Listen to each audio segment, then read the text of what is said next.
Marie by Design here, and hello again everybody. Hope you're all well and okay.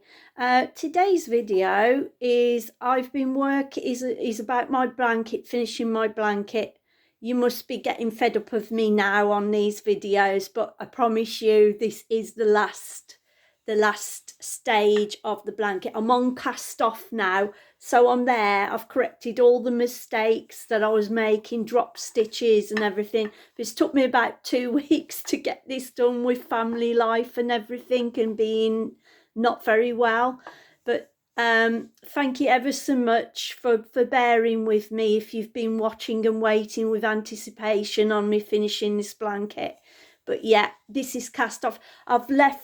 I was up till 6 a.m. this morning getting it finished and getting to this stage of doing the cast off so you could see what cast off was. I've got 20 stitches left on these big needles. And you will have to go back and watch the previous videos of where I started and up to now where I'm finishing. So you've got one stitch on the right hand needle, I should say, because I'm right handed. You put your needle into there, yarn round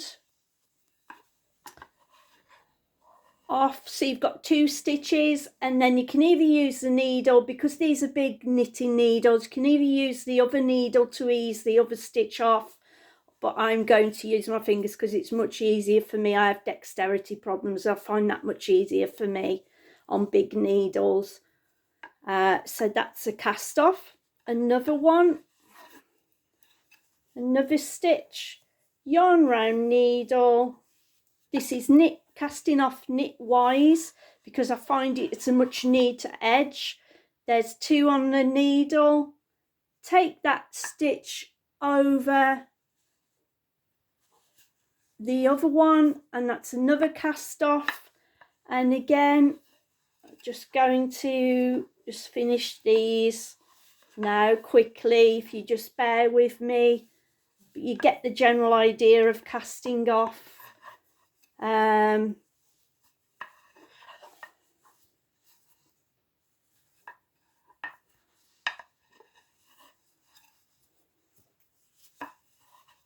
Okay, I'm just going to pause the video to finish, but you get the general idea of how to cast off. Just one moment. Okay, now I'm right at the end now of my stitches. Last one, yarn round needle. Take that off that stitch, and you've got 2 left. Yarn over, stitch over the other stitch, and that is the cast off.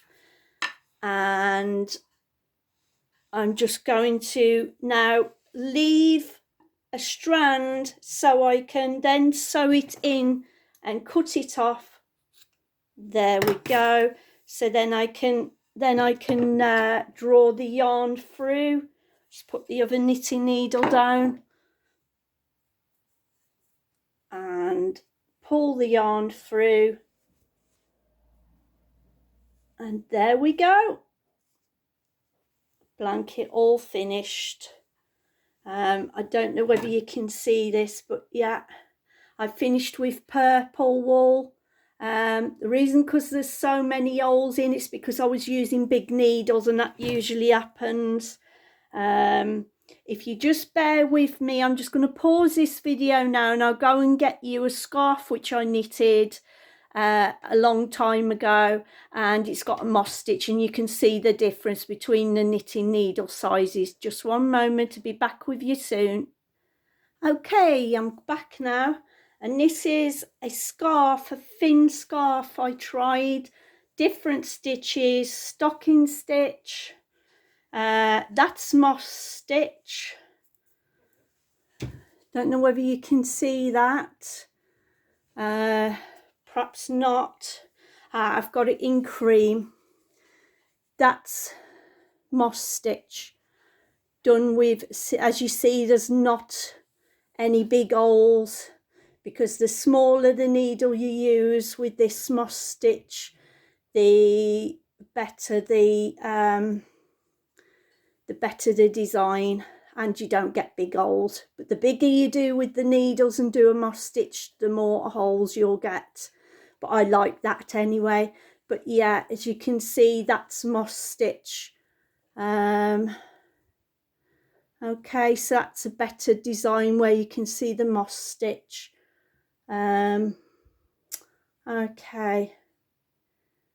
so as you can see the bobbles that it does. You couldn't see it on the blue very good because of it being dark. But yeah, if you like this video, thanks for watching, and please join me next time on another project. Thanks for watching. Bye bye for now.